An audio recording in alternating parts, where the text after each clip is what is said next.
What's going on, everyone? Welcome back to the channel. It's TK, and today I'm going to show you a Rocket Loon army with the Fireball, which was quite popular back in Town Hall 16 and is still dominating in Town Hall 17. So let's dive into some Legends League attacks and also one of my CWL attacks.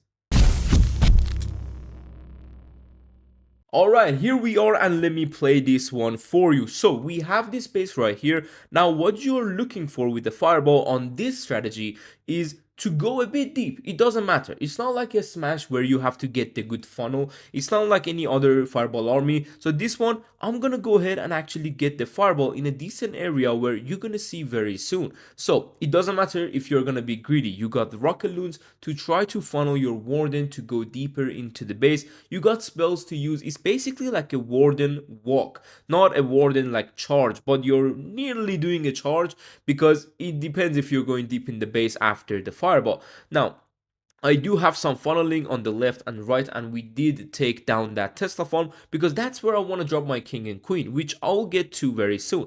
Going to rage the Warden, and the Warden on the defense is actually quite weaker than the Warden tower we used to have, but I don't know, man, maybe I'm wrong. So now you can see once we're going a bit deeper, I'm going to use these invisibilities, taking down the clan castle with those scatter shot. Now watch out for your Warden. Once you do the Fireball, usually he steps in to the action. You need to watch out so you have invisibility or free spells or skelly spells to use. Now look at these loons and rocket loons I'm trying to deploy to get to tank and basically find traps for the healers. Dropping king and queen, you do have some headhunters, so please use them on those enemy heroes. On the top hand side, I'm going in with the siege barracks on this base to give funnel for my king and queen. Meanwhile, you can see the warden still doing fine. This army takes the multitasking to the next level, but once you master it, there is no base that can actually defend it because you can't build against it unless you have really good base design. But you can see king is gonna come back, queen went there, and I did drop the RC on the right hand side. Usually what you want to do with your RC and the rocket spear is to drop it where there is no hero, so that's when she gets the most value. King ability opens everything, and look at these. We have a few rocket loons left. We still didn't use the poison, which you can use for the enemy heroes if you're taking down the clan castle with the Fireball, and easy as that with 4 heroes alive. No army, it's just 4 heroes basically, this army and some rocket loons, but we have everything alive. So that's kind of crazy, right? Like, this strategy is too strong, but let's go and watch me do it with a flame flinger.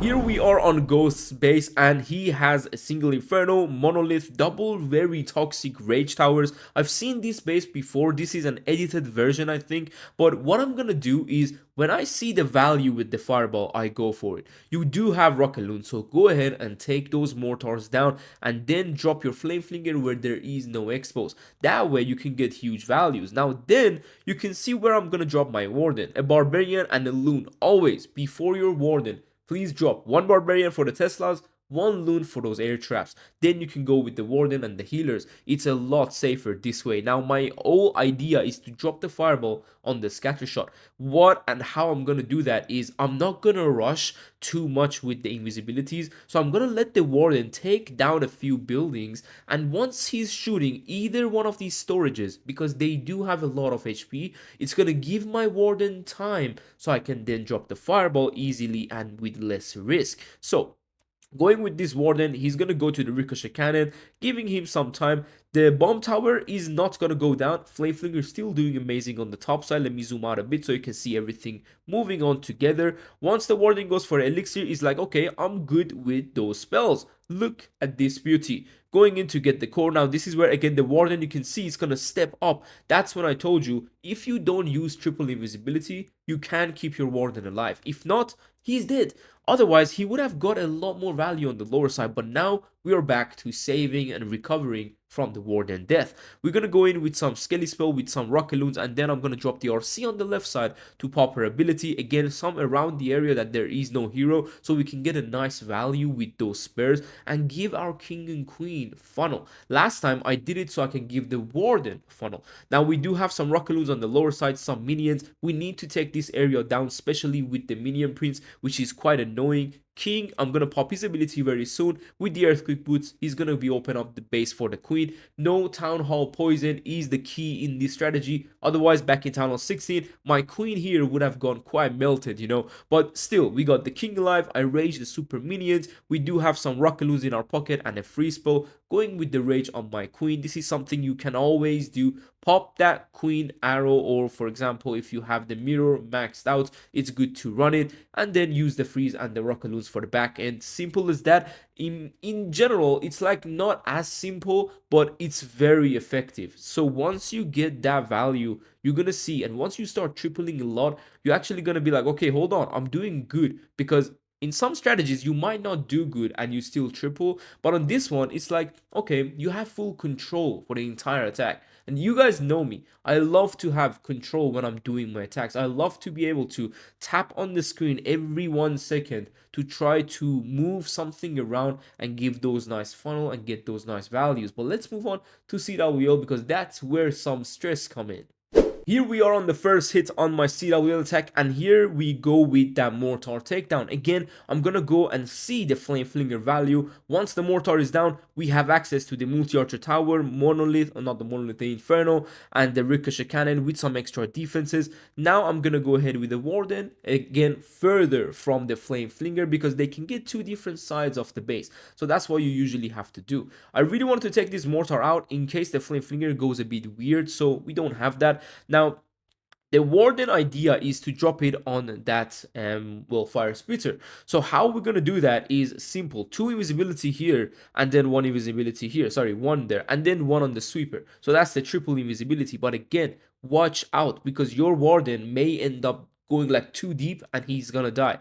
The third invis, I was a bit late, but quickly I adapt and we pop that ability. Warden is still fine. Enemy warden comes front. Don't worry, you have headhunters, 4 of them in this army, basically 1 for each hero. Now this is where I'm gonna go with Skelly spell to tank for the RC, the monolith, and even the town hall. We're gonna go in with some loons to test for our healers, and this is where I'm gonna go with the Sui. Now the Sui main objective is to get the town hall on most of the bases, because yeah, you can risk it with the warden, but look at my warden, right? If he goes to the right and then I sui the top side, who's gonna get the town hall? So a nice little rocket loon funnel with the sui going in with the king. You can see the earthquake boots will easily open to the town hall. Going to rage my warden. It's basically multitasking all around. Headhunter for the warden, opening up to the town hall. Unfortunately, I didn't have enough funnel on the lower side, so we're gonna kind of get lost a bit there. But the RC on the top side, around the area where again we don't have heroes